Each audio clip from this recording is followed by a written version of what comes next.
But I do think the farm economy is hitting us. And some of you have heard me say before that we're really struggling in Washington trying to get our members of Congress to understand certain things about the farm economy. Not necessarily to say things haven't been good, especially if you're a corn or a bean producer, but to understand that just because we have record exports and record farm income, we also probably have record expenses to go with that. And unfortunately, what we suffer from in a very large way in the urban areas is people reading on the front page of the Wall Street Journal that corn got to $7 or $8 a bushel and soybeans were at 17, and honestly believing that you sold every bushel of soybeans that you grew for $17 a bushel. And we all wish that was true, and I keep telling people, if you did, please tell me how to do it, because I did not sell all my beans and all my corn in Iowa for the top dollar.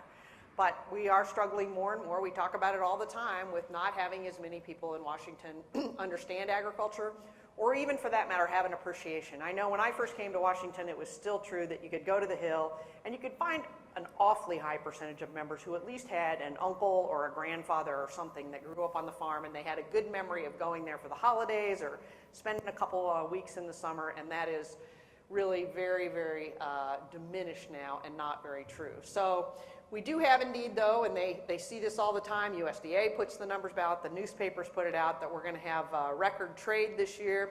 We're going to have probably the second highest net farm income we've ever had.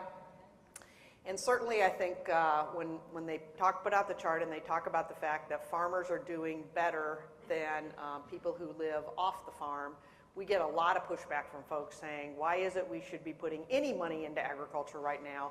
They're doing so much better than the general economy. So it's always easier, whether it's writing a farm bill or doing some other kind of issue, if the farm economy isn't in very good shape, because then you get a lot of people who sort of take pity on you and they see it on the nightly news, et cetera.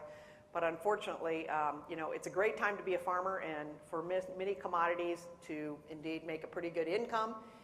In the last year, it's not a great time to try to be pushing a piece of legislation through that.